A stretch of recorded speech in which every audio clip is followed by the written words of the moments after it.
Hi, this is Wolf from Wolf-Tek. I want to show you a quick demonstration come tutorial video on using Terraballs to create a couple of features in landscaping that would be incredibly difficult to do at all while using the landscaping tools, even if you were pretty good at using the standard landscaping tools. I'm building a new sim here, which is going to be a meditation sim, and I have some mountains in the middle of it. Now I want to encourage people to explore, so I'm going to be creating interesting pathways. So what I want to do is two things with this mountain.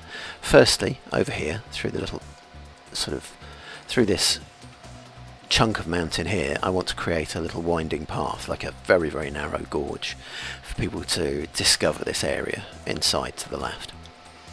And then I want to take the bulk of this chunk of mountain over here and create a winding cliff path that goes around it from the level that I'm at here, down here, all the way around the mountain, going up to this plateau at the top. Now I'm going to create the mountain path first, so I'm using the confusingly named small tool Terraball, slightly poetic small tool Terraball, because I want it to be very, very narrow scale. I want the path to be quite narrow, but I have to get through a mountain that's pretty tall, and this is what this has been designed for, this huge needle looking thing.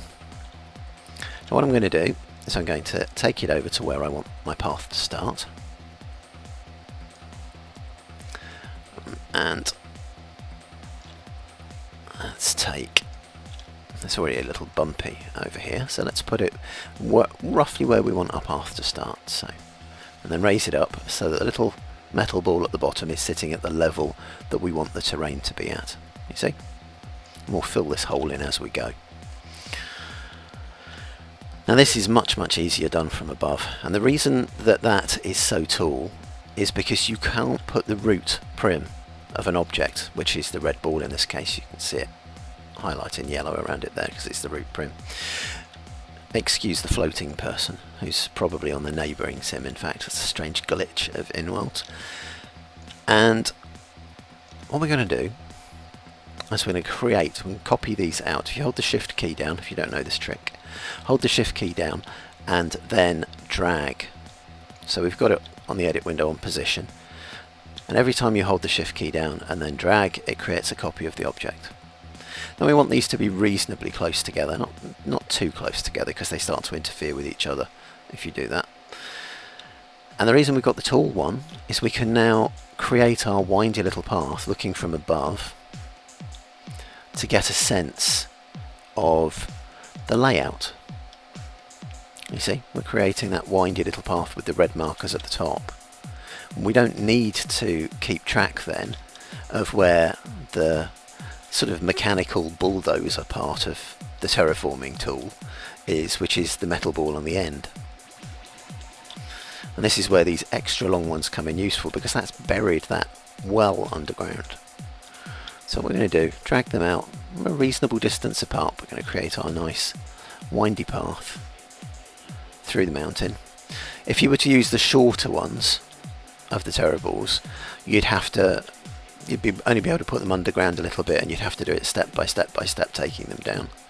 These longer ones give you much more control when what you want to move is pretty tall, like a mountain. So bring the last couple out until we get to the level we want. Our nice flat path. There we go, and that's come out down there. So that's where we want our path to come out. Obviously, if you wanted to, you could raise a couple of those up if you want it to go sort of more naturally, I suppose, up a little bit as it goes through the middle. These are all the same height, of course, so if we raise them up so we create a sort of a profile of the path with the red balls at the top, then we have a little bump going up in the middle of the mountain. Okay, so we've got all our little needle devices stuck in the mountain there, a bit like acupuncture. And then all we do, when we're ready, do the magic part. Click the adjust button. And there we have it, looking from above. The phantom, so you can walk through them, which is very useful for checking that we've got what we want here. A steep bit at the start there. There's our little rise that we made. And then it comes down that gentle slope and out the other side. A relatively painless mountain path. Okay. Well, we're done with those. We'll clear them out of the way. That's it. Next video I will be showing you how to do the mountain path. Thanks a lot for watching.